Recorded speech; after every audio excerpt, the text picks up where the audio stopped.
Hello students, हम start करते हैं कॉस्ट अकाउंट में नया chapter 9th number contract costing. Contract costing मैंने आपको स्टार्टिंग सबसे फर्स्ट यूनिट में फर्स्ट चैप्टर में मैंने कहा सबसे ज्यादा एक वर्ड आएगा कॉस्टिंग। कॉस्टिंग मीन्स याद होगा आपका ascertainment of cost. Ascertainment of cost तो कॉस्ट कैसे असर्टेन करें वो।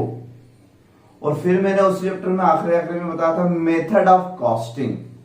मेथड ऑफ कॉस्टिंग तो कॉस्टिंग मीन्स असर्टेन और method means method of ascertainment of cost. How to ascertain cost of particular job, product, contract वगैरह। तो इसी के सबसे ज्यादा चैप्टर में मैंने कहा था हम बेसिक चैप्टर कंप्लीट करके आ गए। बेसिक कंसेप्ट वाला मटेरियल हो गया हमारा, ओवरहेड हो गया, लेबर अभी मैंने छोड़ दी।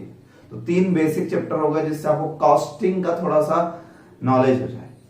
अब हम मेथड्स वाले क्वेश्चन पाते हैं। इसमें कॉन्ट्रैक्ट कॉस्टिंग, जॉब कॉस्टिंग, बेच costing, process costing, service sector costing, costing word आएंगे। ऐसे चैप्टर पढ़ते हैं।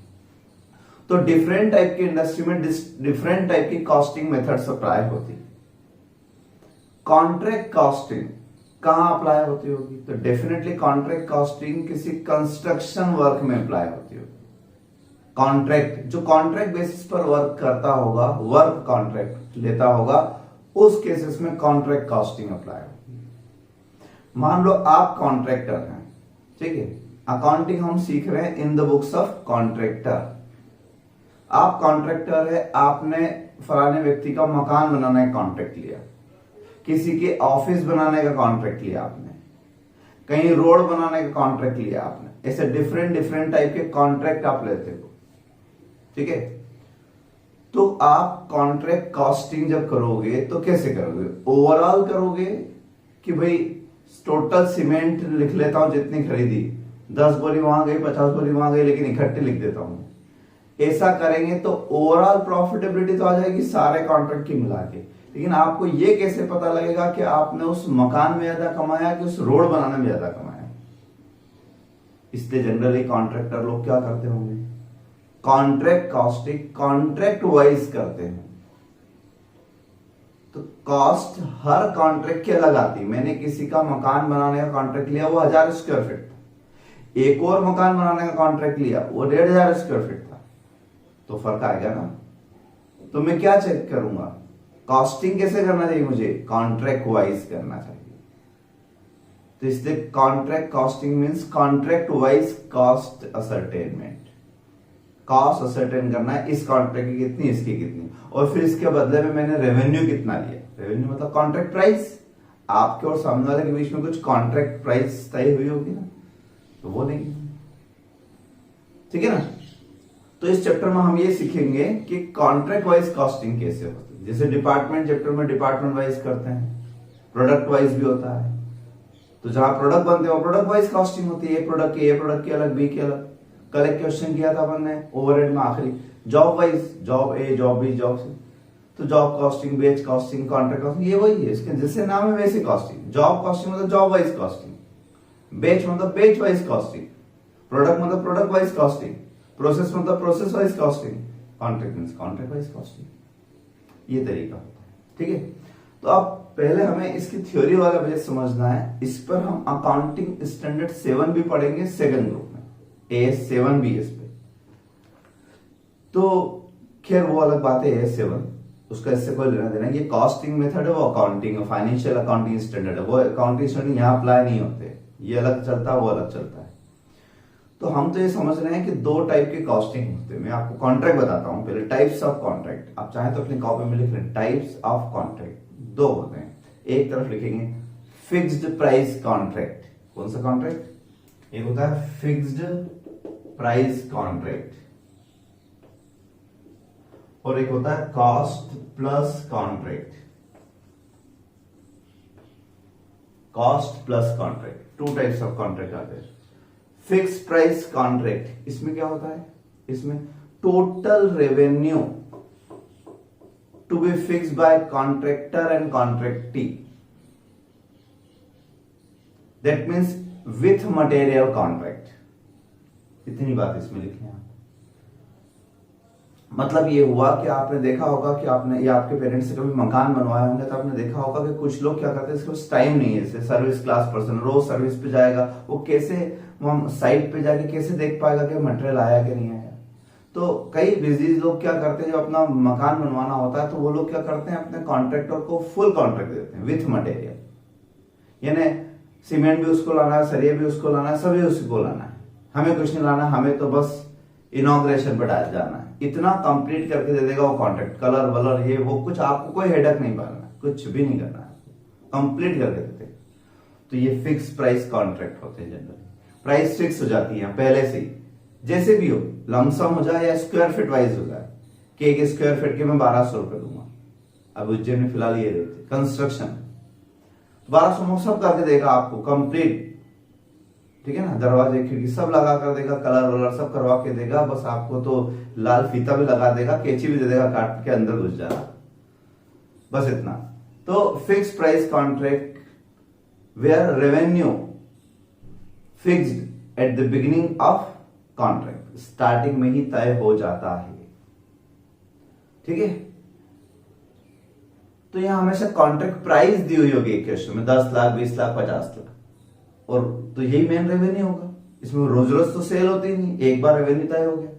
हाँ, इस रेवेन्यू में थोड़ा बहुत कुछ इंक्रीज डिक्रीज हो सकता है, सब्जेक्ट टू एस्क्लेजन क्लॉज। एक और थ्योरी बताऊंगा अभी आगे में, एस्क्लेजन क्लॉज। एस्क्लेजन क्लॉज क्या होता है, आप नोट्स में 9th नंबर चैप्टर के वहां देखोगे थ्योरी में, तो आपको मैंने 3rd नंबर पे लिखा है write short note on escalation clause. इस चैप्टर में थ्योरी नहीं, अब थ्योरी खत्म, थ्योरी ये छोटी छोटी जो आप मन से लिख सकते हैं, fix price contract, contract cost plus contract, ऐसे में देख लेना। तो एस्क्लेजन क्लॉज होता है in case inflationary condition in market when price of material and labour increase. भाई आज सामने वाले ने, मतलब सामने हम कॉन्ट्रैक्टर, अपन हम हमारी बात सोचे, ये सारे अकाउंटिंग जो सिखा रहा हूं वो कॉन्ट्रैक्टर की बुक्स में सिखा रहा हूं, कॉन्ट्रैक्ट ही नहीं, जो जिसका मकान बना रहा हूं उसकी बुक्स में नहीं, उसको तो अकाउंटिंग करना ही नहीं है, उसको तो बस पैसे देते आना, हमें काम करना, मटेरियल हमें लाना, लेबर हमें लाना, सब कुछ हमें लाना। तो हम कॉन्ट्रैक्टर के बुक्स में, आप अपने आप को कॉन्ट्रैक्टर समझोगे, है ना। तो अब मैंने किसी से 20 लाख रुपए में कॉन्ट्रैक्ट ले लिया, 20 लाख रुपए में कि मैं आपका 1000 स्क्वायर फीट का मकान कंप्लीट विथ फर्नीचर बनाकर दे दूंगा, ठीक, क्योंकि मुझे आज लग रहा है कि आज सरिया इस रेट पे, सीमेंट इस रेट में आ रही है। अचानक मान लो मार्केट में होता है कई बार, और सीमेंट सरिया में तो अचानक होता है, एक एक बोरी पे 30-40 रुपए बढ़ जाते हैं एक बार, और आप मकान बनाने में कितनी सारी बोरियां लगती है, सोचो हजारों बैग्स लगते हैं सीमेंट के, तो एक पे अगर इतना है तो बहुत वेरिएशन आ जाता है, थोड़ा बहुत आया तो ठीक है 1-2 रुपए बढ़ने से। तो इन case of inflationary condition in market, material prices and labour prices increase, labour rate increase, workers अपने रेट बढ़ा देते हैं, ठीक है, तो अब हम तो नुकसान में आ जाएंगे, मतलब हमारा तो कुछ प्रॉफिट ही नहीं बचेगा। तो कई बार कॉन्ट्रैक्टर एक क्लॉज रखता है कि in case there is increase in price of material and rate of labour beyond certain percentage, then the contract price would be increase accordingly, उसी के हिसाब से हम बढ़ा देंगे, ठीक है। तो हमें थोड़ा बहुत एक्स्ट्रा रेवेन्यू मिल जाता है, 1 लाख रुपए में एक्स्ट्रा ले लेंगे, ऐसा एस्क्लेजन क्लॉज में ऐसा होता है, ठीक है। क्लियर बात यहां तक। Cost plus contract, under this contract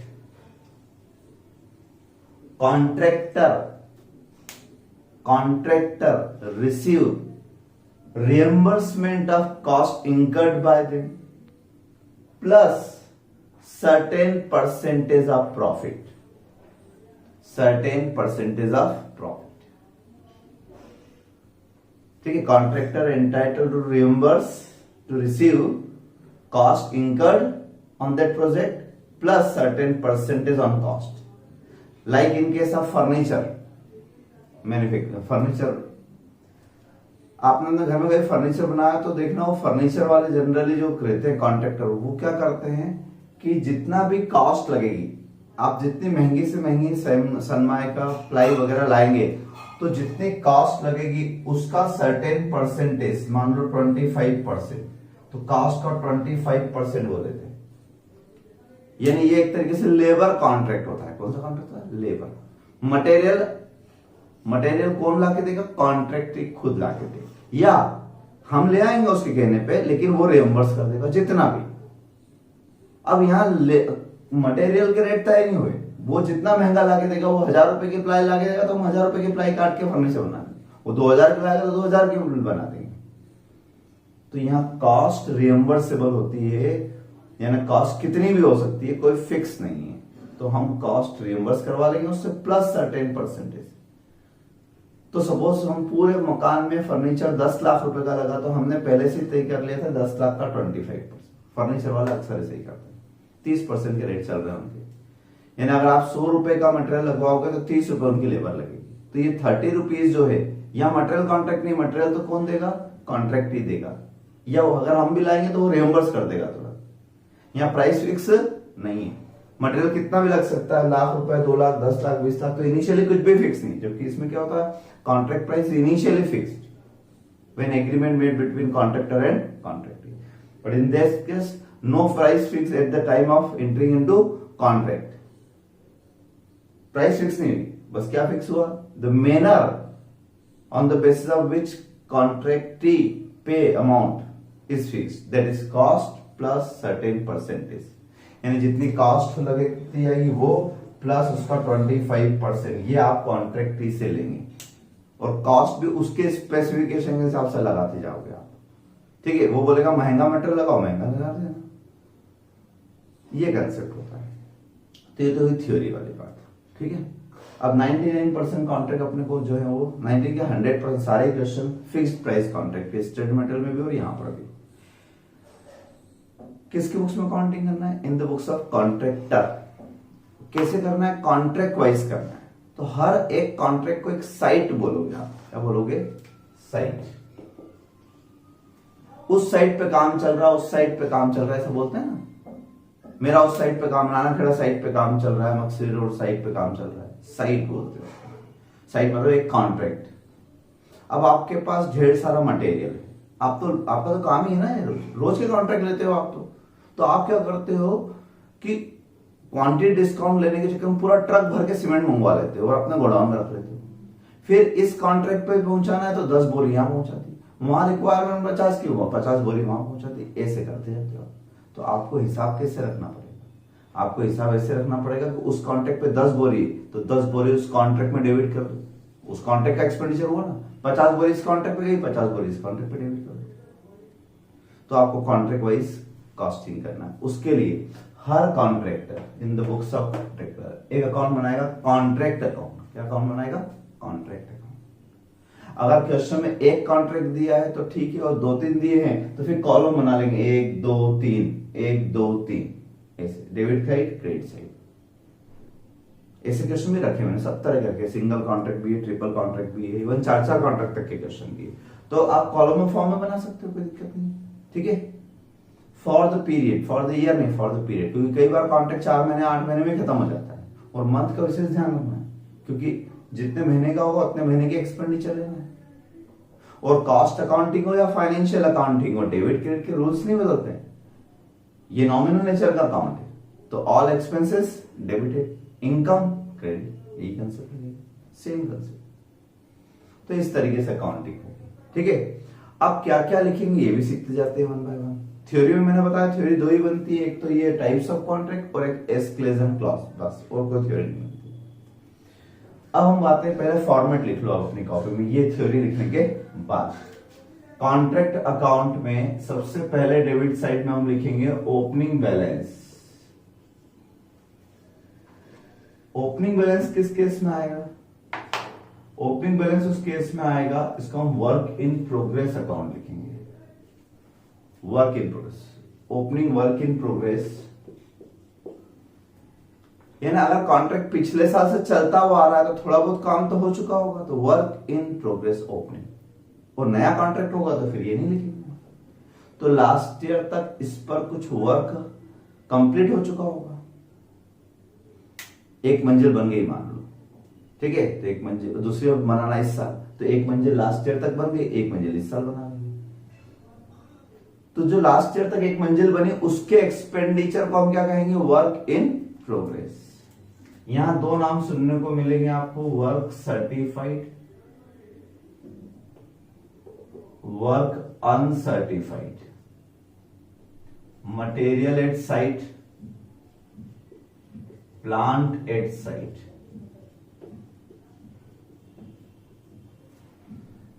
अब इसको समझाऊंगा मैं आपको। वर्क सर्टिफाइड अनसर्टिफाइड का मतलब चलिए समझ ही ले।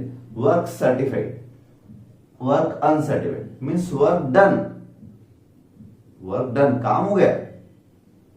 अब हमने लास्ट ईयर 31 मार्च के दिन आर्किटेक्ट को बुलाया होगा और उससे एक सर्टिफिकेट ले लिया होगा कि हमने उनका 30% वर्क कंप्लीट कर दिया। तो if architect give certificate, certified work that 30% work completed, तो वो हो जाएगा work certified by architect engineer. Uncertified means work done but not certified,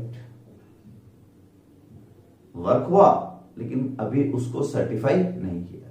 मान लो आपका इंजीनियर 26 मार्च को आ गया था, तो उसने 26 मार्च तक का वर्क सर्टिफाइड कर दिया। फिर आपने अगले 5 दिनों में कुछ काम किया, वो सर्टिफाइड नहीं हुआ, तो 5 दिन में जो वर्क डन हुआ, जो मटेरियल लेबर ओवरहेड लगे, वो वर्क अनसर्टिफाइड ना। वो material at site, last year कुछ वहां मटेरियल बचा होगा, क्लोजिंग स्टॉक, तो इस बार ओपनिंग स्टॉक बन गया। बिल्डिंग बनाने में कई तरह के प्लांट यूज होते हैं, आपने देखा होगा, मिक्सिंग मशीन और ये सब, और बड़ी मल्टी स्टोरेज बिल्डिंग हो तो लिफ्ट भी यूज होती है। तो प्लांट एंड मशीनरी असेट है, लास्ट ईयर साइट पर थी वो भी ओपनिंग बैलेंस हो जाएगा। तो आखिरी लास्ट ईयर जो जो क्लोजिंग बचा वो सारा का सारा क्या हो जाए, ओपनिंग। जो बिल्डिंग बनी हुई है आधी अधूरी वो, मटेरियल जो पड़ा है वो, और प्लांट जो पड़ा है वो, तो उन सबको हम कैरी फॉरवर्ड करके इधर ले आए करंट ईयर में। अब उन्हीं पे आप आगे काम करोगे, यानी पिछले एक मंजिल जो खड़े हो चुकी है वो हम यहाँ ले आए, उस एक मंजिल पे और वर्क करते हैं, और वर्क करते हैं। तो अब इस बार क्या क्या लगाएंगे हम यहाँ पे, मटेरियल इश्यूड, कहीं भी कॉस्ट अकाउंटिंग में, कहीं भी कोई भी चैप्टर पढ़ाऊंगा मैं आपको, प्रोसेस कॉस्टिंग, कॉन्ट्रैक्ट जॉब, कुछ भी, तो कॉस्ट के 3 एलिमेंट तो जरूर आएंगे ना, ascertainment of cost, material, labour, overhead. तो अंडरस्टूड, इसका फॉर्मेट कोई खास स्पेसिफिक नहीं, कोई लॉ के हिसाब से नहीं, ये तो हम हमारे हिसाब से समझते जा रहे हैं। तो कॉन्ट्रैक्टर जैसे उस साइट पर सीमेंट की बोरियां पहुंचाएगा, वो वहां चार्ज कर देगा, उस कॉन्ट्रैक्ट को चार्ज करेगा, वो जितनी पहुंचाएगा उतनी चार्ज करेगा। उसको गोडाउन भले 1000 बोरी पड़ी, लेकिन इस साइट पर उसने 50 पहुंचाई तो 50 से चार्ज करेगा, बाकी 10 दूसरी साइट पर लगे तो दूसरी साइट पर चार्ज करेगा, इस तरीके से। तो मटेरियल इश्यू कहां कहां से होता है, तो या तो मटेरियल इश्यू होता है फ्रॉम स्टोर्स, स्टोर्स मतलब गोडाउन भी लिख सकते हो, जो हमारा बड़ा गोडाउन वहां से पहुंचाई हमने 10 सीमेंट की बोरी उस साइट पे। या ऐसा भी तो हो सकता है कि हमें डायरेक्ट परचेस करके सीधे वहीं साइट पे ही पहुंचा दी, हम गोडाउन में नहीं लाए, पूरा का पूरा ट्रक, बड़ी साइट थी, कोई हमारे बड़ा ब्रिज बन रहा था, बड़ा रोड बन रहा था, तो हमने डायरेक्ट पूरा ट्रक वहीं खाली करवा दिया साइट पे, तो डायरेक्ट वहीं लिख दो, फिर डायरेक्ट चार्ज कर दो पूरा ट्रक वहीं पे। तो डायरेक्ट परचेज।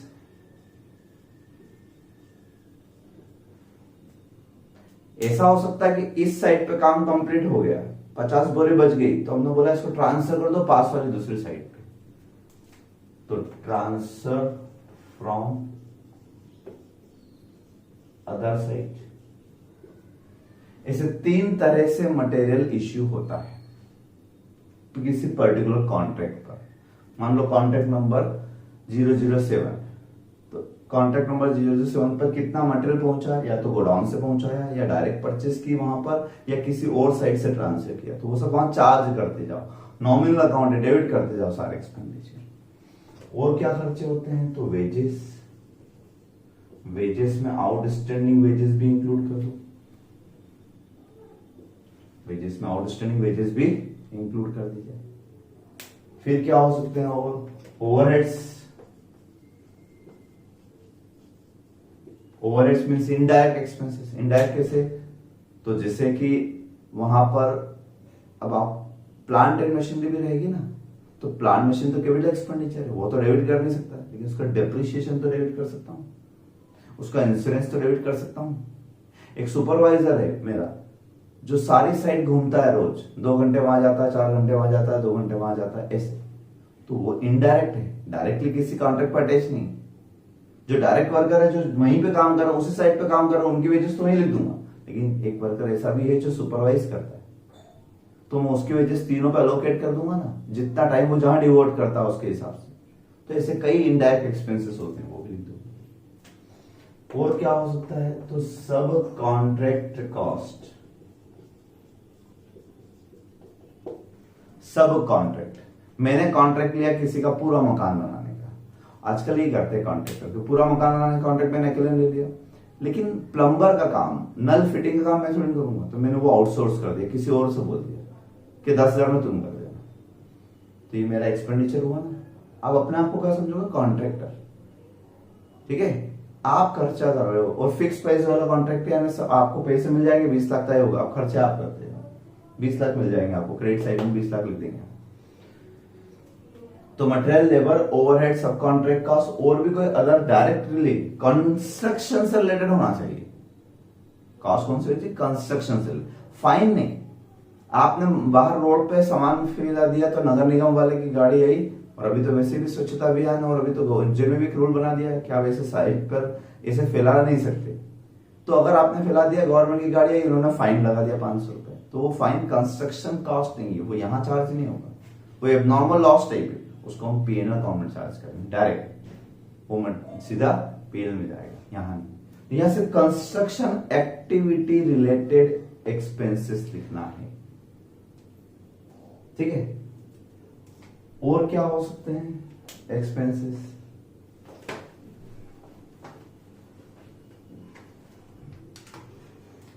तो any other construction expenses, construction related expenses, वो लिख सकते हो आप, मतलब कोई खास रूल नहीं। डेबिट साइड में आपको क्वेश्चन में जो जो खर्चे दिए हुए हैं, जो कंस्ट्रक्शन से रिलेटेड है, इस कॉन्ट्रैक्ट से रिलेटेड हो सब लिखते हैं।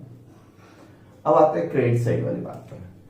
क्रेडिट साइड वाले में क्या होगा, तो क्रेडिट साइड वाले में पहले तो प्रॉफिट रिजर्व होगा, ओपनिंग,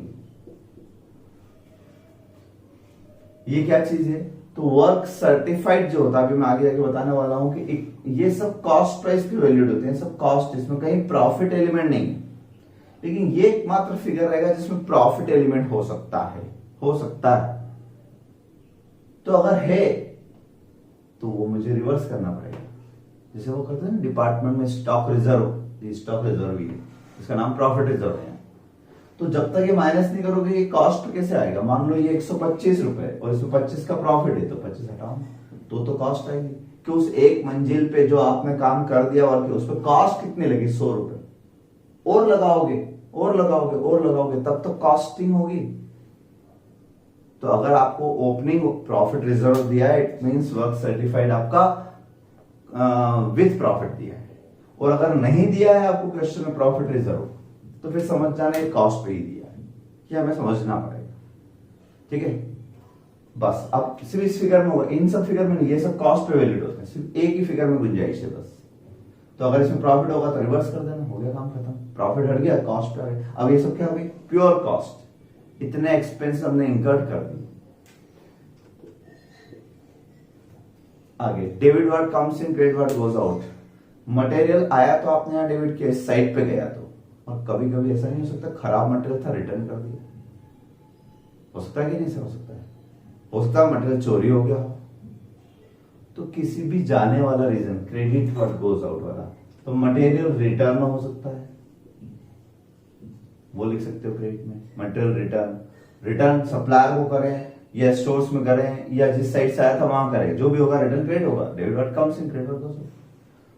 मटेरियल लॉस अगर हो जाए, प्लांट रिटर्न भी हो सकता है, प्लांट आया तो डेबिट किया, plant return, plant return,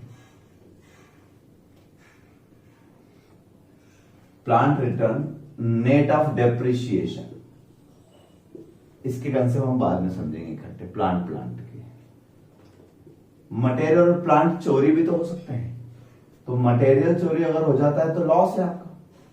material अगर चोरी हो जाता है तो एबनॉर्मल लॉस है, नॉर्मल लॉस नहीं, एबनॉर्मल लॉस है, ये चोरी होना, थेफ्ट। तो उसको कहां ट्रांसफर कर दिया जाए, वो लॉस को यहां से हटा के पीएनएल में ले जाओ, तो पीएनएल डेबिट और ये क्रेडिट, तो प्रॉफिट एंड लॉस अकाउंट। ठीक है, abnormal loss of material and plant.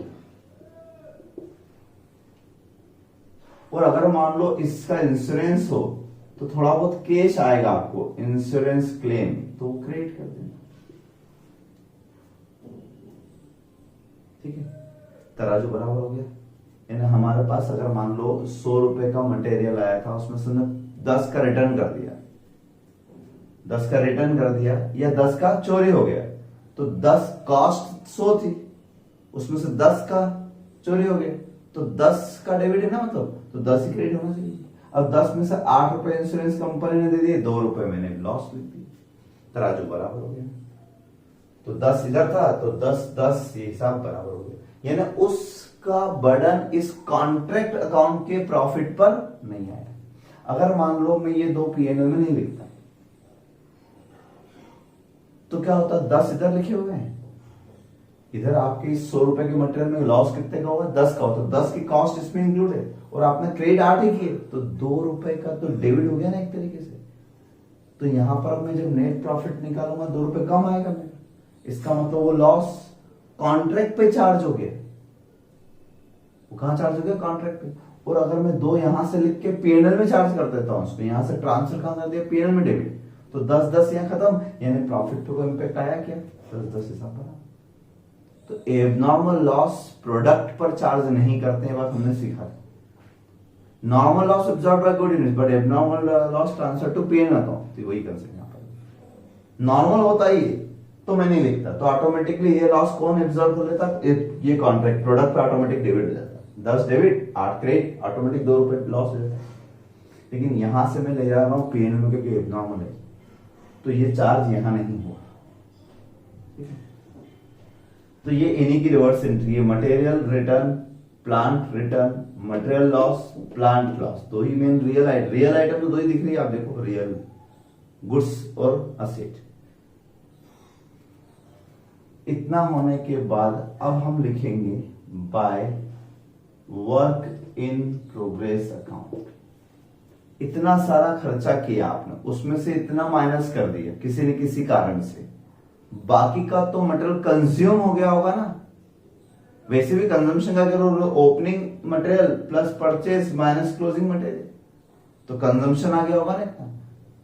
ठीक है, 100 रुपए का आपने मटेरियल भेजा, उसमें से 10 का ही लॉस हुआ, बाकी 90 कहां गया, तो 90 यूज हो गया। यूज कहां हो गया, ऊपर की मंजिल बनाना, और अभी तो और मंजिल बनाना है 3-4, यानी अभी काम पूरा नहीं हुआ। तो इसको हम बोलेंगे work in progress, up to date, अभी तक का कितना काम हुआ। ठीक है, इसमें दोनों मंजिल आ गई, पहले वाले मंजिल के खर्चे भी आ गए, दूसरे वाले के भी आ गए, तो दोनों को मिला के कितने, भाई इसका वैल्यूएशन कैसे होगा, पहली मंजिल का खर्चा ये था, दूसरी मंजिल का ये था, दोनों का मिला क्या जाएगा, तो work certified, work uncertified, work certified लिखना है और अनसर्टिफाइड लिखना है। अब याद ये रखना है कि वर्क सर्टिफाइड ये हमेशा कॉन्ट्रैक्ट प्राइस पर लिखेंगे, किस पे लिखेंगे, कॉन्ट्रैक्ट प्राइस, और ये जो होगा वो हमेशा कॉस्ट प्राइस पर होगा, ये ऑलवेज याद रखेंगे। मैंने कहा ना, प्रॉफिट एलिमेंट सिर्फ वर्क सर्टिफाइड में होता है, बस इन सब में नहीं होता किसी में। ऐसे यहां पर भी ये ओपनिंग में था और ये क्लोजिंग में। फिर और क्या लिख सकते हैं, तो और अब आखिरी में कुछ बचा होगा, क्लोजिंग इस तरफ लिख देता हूं, क्लोजिंग बैलेंसेस, तो उसको बोलते हैं मटेरियल एट साइट, क्लोजिंग में। प्लांट बचा हो तो प्लांट एट साइट, और वो भी कैसे लिखेंगे, कॉस्ट माइनस डेप्रिसिएशन करके। ठीक है, इस तरीके से। बस ये आखिरी के बचेंगे। अब प्लांट की बात समझ लेते हैं कि सर ये प्लांट में ऐसा क्यों, प्लांट तो नॉमिनल होता नहीं है, और आपने कहा है कि तो नॉमिनल अकाउंट है, यहां पर हम सिर्फ एक्सपेंडिचर लिख रहे हैं, तो प्लांट एक्सपेंडिचर थोड़ी ना है, बिल्कुल सही बात। लेकिन आप ध्यान से देखो मैंने क्या लिखा है, और एक चीज और डेबिट करवा देता हूं, ये तो पुराना प्लांट ओपनिंग पिछली बार का हो सकता, और नया प्लांट इश्यू किया, जैसे मटेरियल इश्यू किया, जैसे प्लांट इश्यू भी तो हो सकता है इस साइट पर, तो प्लांट अगर इश्यू किया है इस साइट पर तो वो भी डेबिट कर दो, plant issue cost price.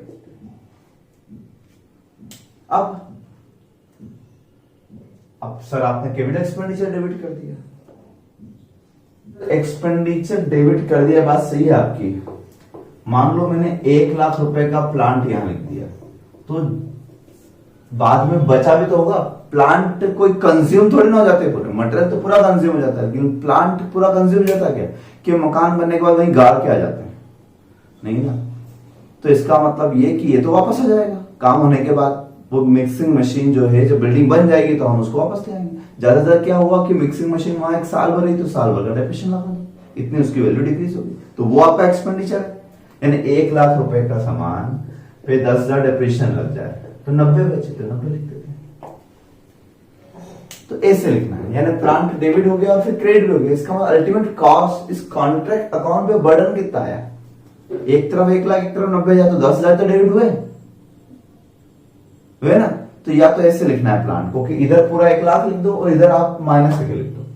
Opening में वैसे, ओपनिंग में मान लो 50,000, तो ओपनिंग में डेबिट हुआ और यहाँ 50,000 में से डेप्रिसिएशन लेस करके वही प्लांट बचा भी तो होगा आखिरी में, प्लांट रेट साइड मार्जिन खत्म हो गया होगा, कंज्यूम थोड़ी ना हो गया होगा, तो जो ओपनिंग में वो क्लोजिंग में भी होगा, लेकिन डेप्रिसिएशन लग चुका होगा। यहाँ 50,000 होगा अगर वो, तो यहाँ पर हम 50,000 में से डेप्रिसिएशन माइनस करके और 45,000 लिखते हैं, तो अल्टीमेट तराजू फिर बराबर 45,000 debit, sorry 50,000 debit 45 credit, ultimate 5,000। तो आप या तो ऐसे लिखिए या फिर अल्टरनेटिवली क्या लिख सकते हैं, अल्टरनेटिवली आप क्या लिख सकते हैं, या फिर आप ये और ये ना लिखें, आप सीधे क्या लिख दें, डेप्रिसिएशन लिख दें बस। क्या जरूरत में 1 लाख इधर लिखूं और 90,000 उधर, तो ना उधर लिखूं और ना इधर लिखूं, सिर्फ क्या लिखूं, मुझे तो डेप्रिसिएशन, वैसे भी नॉमिनल अकाउंट में सिर्फ एक्सपेंडिचर चार्ज करना था, तो सिर्फ डेप्रिसिएशन। तो जब जब आपको क्वेश्चन में डेप्रिसिएशन इजीली अवेलेबल हो तो सिर्फ डेप्रिसिएशन डेबिट करना, फिर न प्लांट यहां लिखना ओपनिंग में, न इश्यू लिखना और न क्लोजिंग लिखना, कैपिटल एक्सपेंडिचर ये लिखना ही मत कहीं पर। सही बात भी तो है, लॉजिक भी बता दिया मैंने क्यों लिखना है और क्यों नहीं लिखना है। तो अभी स्टार्टिंग के जितने क्वेश्चन किया करेंगे हम उन सब में सिर्फ डेप्रिसिएशन लिखेंगे, फॉर्मेट में जरूर लिखवा दिया, लेकिन हम क्वेश्चन में सिर्फ डेप्रिसिएशन ही लिखेंगे। अब देखिए आप, यहां तक आपके लगभग सारे एक्सपेंडिचर डेबिट हो गए हैं, ओपनिंग भी और ड्यूरिंग द ईयर की भी। उसमें से जो रिवर्स होना था वो रिवर्स भी हो गए हैं। काम आपका अभी पूरा नहीं हुआ है। सर पूरा हो जाता तो पूरा हो जाता तो फिर हम क्या करते, कॉन्ट्रैक्टीज अकाउंट लिखते। क्या लिखते, कॉन्ट्रैक्टीज अकाउंट, और बाहर क्या लिखते हैं हम, बाहर लिखते हैं हम कॉन्ट्रैक्ट प्राइस। क्या लिखते हैं, कॉन्ट्रैक्ट प्राइस। यानी फिर हम वर्क इन प्रोग्रेस क्यों लिखते और सर्टिफाइड क्यों करवाते, तो 100% वर्क सर्टिफाइड हो गया, काम ही पूरा हो गया, तो फिर हम ये नहीं लिखते दोनों, फिर हम क्या लिखते, कॉन्ट्रैक्टीज अकाउंट। हमें कॉन्ट्रैक्टीज से 20 लाख लेना थे, पूरे 20 लाख लिख देता, कॉन्ट्रैक्ट प्राइस लिख देता पूरे 20 लाख, क्योंकि काम पूरा हो गया, तो हमें 20 लाख हमारे लिए सेल्स हो गई, रेवेन्यू हो गया, एक तरीके से क्रेडिट कर देता। और ड्यू किससे करना है, कॉन्ट्रैक्ट से, यानी जर्नल एंट्री क्या हो गई, contract account debited to contract account, तो कॉन्ट्रैक्ट को डेटर बना लिया, उससे लेना 20 लाख, तो क्रेडिट कर दिया, और जितना पैसा आ चुका होगा एडवांस वो माइनस कर देंगे, तो वो उसके अकाउंट में करेंगे, उसका अकाउंट में बताता हूं मैं आपको, कॉन्ट्रैक्ट अकाउंट। फिलहाल आप समझे, तो या तो ये लिखना है या ये लिखना है, दोनों में से कुछ भी है। ये लिखेंगे तो भी रेवेन्यू है, देखो देखो रेवेन्यू, बस इसमें अंतर इतना सा है कि यहां आपने पूरे 20 लाख लिख दिए, काम पूरा, लेकिन अगर वर्क सर्टिफाइड 70% है, इंजीनियर बोल गया 70% वर्क सर्टिफाइड है, तो आप 20 लाख का 70% 14 लाख का रेवेन्यू रिकॉग्नाइज कर लोगे आप क्रेडिट साइड। तो ये तो रेवेन्यू से यही फिगर होता है, बाकी ये सारे फिगर कॉस्ट पर होते हैं, सब खत्म। सेल्स का फिगर, रेवेन्यू का फिगर सिर्फ यही, तो आप पूरे 20 लाख रिकॉग्नाइज नहीं कर पाओगे क्योंकि काम पूरा नहीं हुआ। काम आपका 70% हुआ, तो 70%, 20 लाख का 70% 14 हमने क्रिएट कर दिए। तो ये वर्क सर्टिफाइड का ऐसा परसेंटेज आपको क्वेश्चन में नजर आएगा, कभी 80, कभी 90, कभी 70, कभी 50, कुछ भी। तो 20 लाख जो कॉन्ट्रैक्ट प्राइस होगी उसका 50% या उसका 70% या जो भी दिया हो। इसलिए तो मैंने कहा इसका वैल्यूएशन किसको होता है, कॉन्ट्रैक्ट प्राइस पर होगा। तो जो भी कॉन्ट्रैक्ट प्राइस होगी उस पर परसेंट लगा देना, ठीक है। और ये एकमात्र फिगर है जिसमें प्रॉफिट एलिमेंट इंक्लूड है, क्योंकि कॉन्ट्रैक्ट प्राइस में ही तो प्रॉफिट होता है। बाकी ये सब तो कॉस्टिंग, एक तरफ कॉस्ट एक तरफ प्रॉफिट प्राइस, तो नेट प्रॉफिट आ जाएगा ना आपका। तो ये इसके कंसेप्ट, ठीक है। क्लियर है बात। कॉन्ट्रैक्ट कंप्लीट हो जाए तो कॉन्ट्रैक्ट बेस अकाउंट लिखना है, और वर्क इन प्रोग्रेस हो तो इस तरह से लिखना है। अब ये सब करने के बाद, ये कंटिन्यू एक साथ ही, ये सब करने के बाद आपका या तो नेट लॉस आएगा। तो नेट लॉस अगर आता है तो ट्रांसफर टू P&L अकाउंट। कहां ट्रांसफर कर देंगे, P&L अकाउंट में बैलेंसिंग, ठीक है। और अगर प्रॉफिट आता है तो इस प्रॉफिट को हम कहेंगे नोशनल प्रॉफिट। इसको P&L में नहीं ले जाएंगे, इसको हम आगे ले जाएंगे। पहले नोशनल प्रॉफिट पहले यहां आएगा, बैलेंसिंग फिगर जो किया है। सर ऐसा क्यों? ऐसा इसलिए कि अभी आपका काम कंप्लीट नहीं हुआ है, 70-80% हुआ है मान लो, या और कम हुआ 60-50% ही काम हुआ, तो आप अभी से प्रॉफिट P&L में ले जाते हो, रिकॉग्नाइज कर लेते हो अगर P&L अकाउंट में, ठीक है। तो हो सकता है कि ये ओवर स्टेटमेंट ऑफ प्रॉफिट हो जाए, ओवर स्टेटमेंट, क्योंकि आपका काम पूरा नहीं हुआ। इसका मतलब कहीं ना कहीं उसमें कंटिजेंसी है। 70% काम हो गया लेकिन आखिरी के 30% करने का और जब भी गड़बड़ हो गई, वो छत गिर गई, लॉस हो गया, आपको फिर से बना के देना है, तो कहीं ना कहीं एक्सपेक्टेड लॉस भी हो सकते हैं, फ्यूचर लॉस भी हो सकते हैं। कंटिजेंसी नहीं भी होगा, ऐसा कोई जरूरी नहीं है। इसलिए ये कहा गया है, ये ट्रेडिशन है, ये लॉ नहीं है, लॉ में नहीं लिखा है, ट्रेडिशन है कि आप पूरा प्रॉफिट रिकॉग्नाइज मत करो, लॉस पूरा कर लो P&L रिकॉग्नाइज, क्योंकि प्रूडेंस कंसेप्ट बोलता है लॉस अगर हो जाए तो पूरा कर दो, पूरा P&L। इसलिए मैंने यहां नॉशनल वर्ड में लिखा, यहां तो पूरा लॉस P&L में डाल दिया। लेकिन प्रॉफिट अगर होता है तो उसमें कहीं कंटिजेंसी है, तो आप उसमें से सारा P&L में मत ले जाओ, थोड़ा P&L में ले जाओ, और बाकी का अभी भी कहां रहने दो, वर्क इन प्रोग्रेस में। इसी को हम बोलते हैं प्रॉफिट रिजर्व, क्लोजिंग। ये जो था ना ओपनिंग, ऐसा ये अगले साल यहां डेबिट है, वहां क्या हो जाएगा, क्रेडिट। ये ओपनिंग में ऐसे ही तो हुआ, लास्ट ईयर ये डेबिट रहा होगा और ये क्रेडिट हो गया। तो ये वर्क इन प्रोग्रेस में प्रॉफिट इंक्लूड था, रिवर्स हो गया। जैसे यहां ये वर्क इन प्रोग्रेस क्रेडिट है, तो उसमें से ये क्या कर दिया, डेबिट। ये वही कंसेप्ट है। तो आपको सारा प्रॉफिट P&L में नहीं ले जाना है, कुछ परसेंटेज ऑफ प्रॉफिट आप P&L में ले जाना। कितना परसेंट ले जाएं सर? तो उसके लिए आए आप पेज नंबर 9.1 जहां चैप्टर स्टार्ट हुआ है। देखिए वहां पर 1 2 3 4 4 थ्योरी थी। थ्योरी तो कुछ खास नहीं, बस मैंने बताया एक्सक्लूजन क्लॉज एक ही IMP वैसे तो। पार्ट बी में फॉर्मूलाज में क्या लिखा है, principle to be followed while taking credit for profit on incomplete contract. Complete हो जाएगा तो फिर ये सब नहीं करना है, तब तो कंफर्म है ना प्रॉफिट हुआ है कि लॉस हुआ। फिर उसमें कंटिजेंसी कहां रहेगी, कंप्लीट हो गया काम। लेकिन जब इनकम्प्लीट कॉन्ट्रैक्ट रहेंगे तब क्या करना है आपको, तब आप नीचे आए, पॉइंट आई लिखा हुआ मिलेगा, सेकंड बार जो लिखा हुआ है नीचे, तो कॉन्ट्रैक्ट लेस देन 25% कंप्लीट।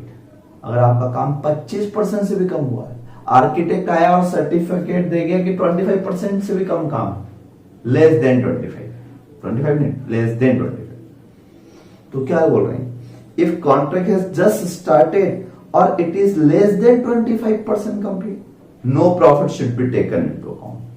कोई प्रॉफिट P&L में नहीं जाओगे, सारा का सारा आप वर्क इन प्रोग्रेस में ही रहने दोगे, कुछ भी रिकॉग्नाइज नहीं करेंगे।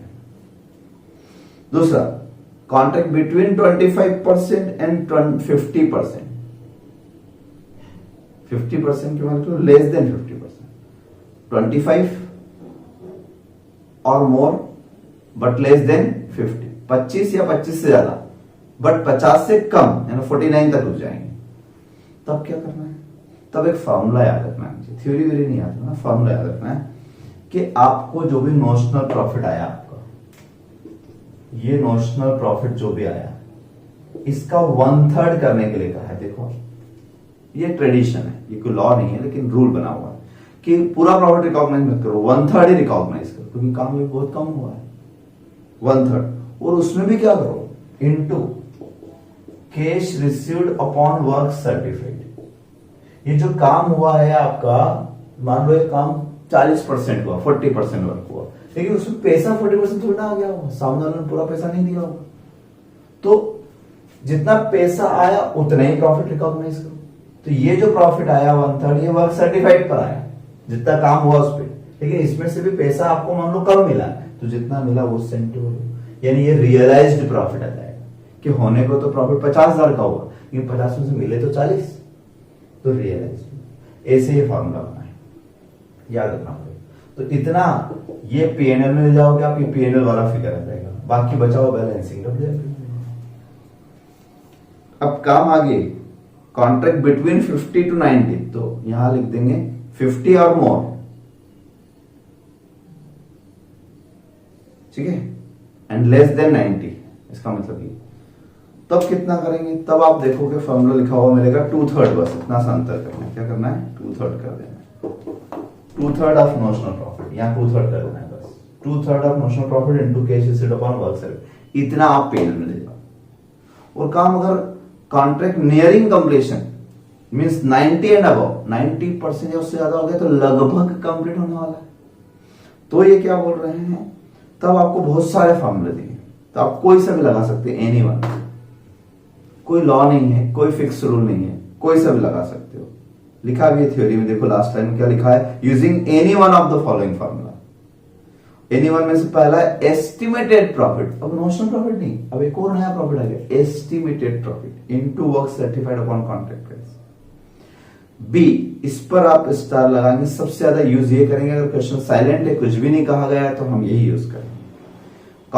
Estimated profit work certified upon contract price into cash received upon work certified, यानी वर्क सर्टिफाइड से वर्क सर्टिफाइड क्रॉस हो गए, लेकिन याद ऐसा ही रखना है।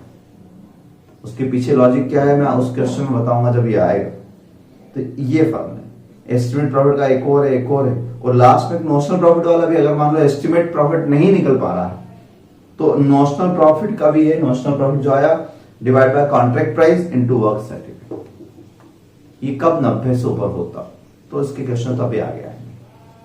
ये कॉस्ट अकाउंटिंग का ट्रेडिशन है, इसलिए आपको मैंने आप पूरा फॉर्मेट समझा दिया। आप पहले डेबिट कर दें, इसमें से कुछ रिवर्स और रिटर्न, प्लांट रिटर्न, लॉस वगैरह तो क्रेडिट कर दें। Debit what comes in, credit what goes out, मतलब एक तरीके से रियल अकाउंट जैसा रोल भी लगा दिया। ट्रेडिंग अकाउंट है तो ट्रेडिंग पीएनएल, तो ट्रेडिंग पीएनएल, तो ट्रेडिंग में गुड्स से रिलेटेड बात होती है और पीएनएल में एक्सपेंडिचर से रिलेटेड बात होती है, तो सब आ गया इसमें। और फिर मेन पॉइंट ये था, इससे प्रॉफिट आ गया आपका, प्रॉफिट का फिर दूसरा पॉइंट ये मैंने बताया आपको, ठीक है। और प्लांट का मैंने कहा कि प्लांट में हम क्या करेंगे, प्लांट में अभी हम इनिशियल क्वेश्चंस में स्टार्टिंग में भी आपका कंसेप्ट क्लियर नहीं तो प्लांट लिखेंगे कहीं भी, ना डेबिट में ना, सिर्फ क्या लिखेंगे, उसका डेप्रिसिएशन डेबिट करेंगे, ठीक है। चलिए, तो क्वेश्चन में अक्सर स्टार्टिंग जो होती है हमेशा हमारी वो होमवर्क से होती है। तो question number 1 homework, question number 2 homework, दोनों बहुत सिंपल है, फिट करना। क्वेश्चन नंबर 3 से मैं करवाता हूं, 3rd नंबर क्वेश्चन मैं करवाता हूं, ठीक है। और हाँ, आप इसके बाद एक पेज और छोड़ देना, क्योंकि मुझे इसके बाद अभी बैलेंस शीट का एक्सट्रैक्ट लिखवाना है और वर्क इन प्रोग्रेस अकाउंट और कॉन्ट्रैक्ट के अकाउंट लिखवाना, 3 के फॉर्मेट लिखवाना छोटे छोटे, तो एक पेज और छोड़ देना। फिर आप ये क्वेश्चन नंबर 1 क्वेश्चन नंबर 2 करो, देखते हैं कर पाते हैं कि नहीं। बहुत इजीली हो जाएंगे, बहुत आराम से, है ना। कॉन्ट्रैक्ट कंप्लीट हो जाए तो फिर ये वर्क इन प्रोग्रेस से नोशनल का झंझट ही नहीं, सीधे कॉन्ट्रैक्ट अमाउंट लिखो, सीधे प्रॉफिट आ जाएगा और प्रॉफिट पीएनएल में डाल दोगे, फिर ये नोशनल का झंझट नहीं। ये नोशनल का झंझट कब आएगा, जब वर्क इन प्रोग्रेस होगा, क्वेश्चन सर्टिफाइड अनसर्टिफाइड होगा तब, ठीक। और फर्स्ट सेकंड क्वेश्चन इतने इजी, इसमें आपको डायरेक्ट सब कुछ दिया हुआ है, मतलब आपको कोई परसेंट वर्सेंट कोई झंझट नहीं है, आपको कोई कैलकुलेशन नहीं कुछ भी, इसलिए मैं बोल रहा हूँ ये 2 करो आप। फिर मैं करवाता हूँ आपको 3rd 4th और फिर आगे क्वेश्चन, ठीक है। चलो, थैंक यू सो मच।